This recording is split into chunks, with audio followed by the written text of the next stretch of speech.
দর্শক, এই মুহূর্তে আমি আছি হচ্ছে ইন্ডিয়া সীমান্তর মধ্যে। এই যে কাঁটাতার দেখতে পারতেছেন, এই কাঁটাতার গুলো হচ্ছে ইন্ডিয়া বর্ডারে।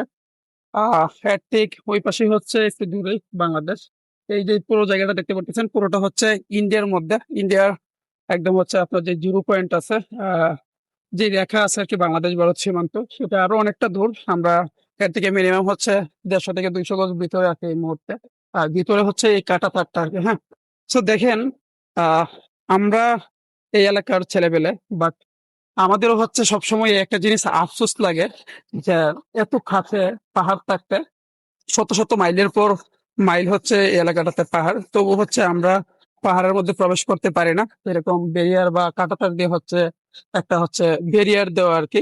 যার কারণে আমরা ওই পাশে যেতে পারি না, পাহাড়ে উঠতে পারি না। হ্যাঁ, তো এই জিনিসটা সবচেয়ে বড় আফসোসের জায়গা। আমাদেরকে পাহাড়ে উঠতে হলে, পাহাড়ে যেতে হয় খাগড়াছড়ি, বান্দরবন কিংবা রাঙামাটি, চট্টগ্রামের ওই দিকটাই।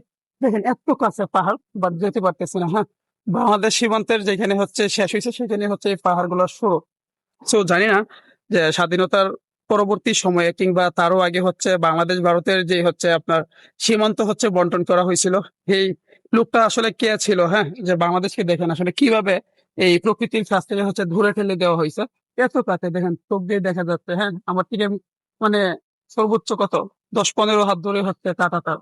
কাঁটাতার না থাকলে আমি অনায়াসে এই পাহাড় গুলাকে হয়তো টপ পাইতে পারতাম, বা পাহাড়ের চূড়ায় দাঁড়িয়ে হচ্ছে আজকে চিৎকার করতে পারতাম, এই নেচারকে এনজয় করতে পারতাম, কিন্তু পারতেছি না। হ্যাঁ, ও আরেকটা জিনিস, এই যে দেখতে পারতেছেন যে ওয়াটারফল হচ্ছে, এইগুলো হচ্ছে শুধু ওয়াটারফলই হয় না, এগুলো দিয়ে হচ্ছে গরু ছাগলও হচ্ছে ফল হয়, বা ভারত থেকে বিভিন্ন কিছু বাংলাদেশে ফল হয় বা বাংলাদেশের নামে, হ্যাঁ, বা আসে।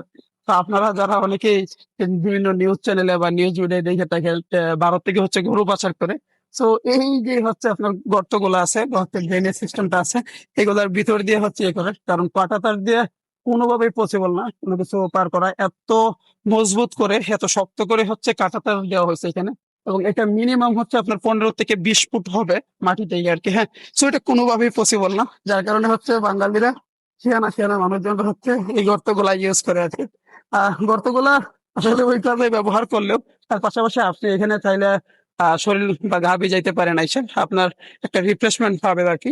এরকম যে জায়গাগুলো আছে, পানিটা এত স্বচ্ছ এবং এতটা ট্রান্সপারেন্ট আর কি। হ্যাঁ, মানে আর এত ঠান্ডা, পুরা হচ্ছে আপনার মন মাইন্ডকে হচ্ছে একদম রিফ্রেশ করে দেবে। আমি জাস্ট দেখাই। হ্যাঁ, এই ড্রেন বা গর্তগুলোর কাছে এসে একটা জিনিস আমার নজর কাড়লো, সেটা আমি আপনাদেরকেও দেখাই। একটু আগে আমি যে কথাটা বলছিলাম যে এইগুলা দিয়ে হচ্ছে বিভিন্ন জিনিস ভারত থেকে বাংলাদেশে পাচার হয়, বাট ওই পাশে দেখেন যে রড বা হচ্ছে শিক দিয়ে হচ্ছে বেড়া দিয়ে রাখছে প্রত্যেকটা কূপের মধ্যেই, যাতে কোনো কিছু ওই পাশ থেকে এই পাশে হচ্ছে না দিতে পারে। এই জন্য আসলে তারাও হচ্ছে অবগত। আপনি আমি হয়তো বাংলাদেশ থেকে এগুলা পাবে, তারা আমাদের থেকে বেশি পাবে, যেটা এখানে এসে স্পষ্ট বুঝতে পারছি। এরপরেও এই প্রশাসনের চোখ ফাঁকি দেয়া, এগুলো আসলে হচ্ছে নিরন্তর।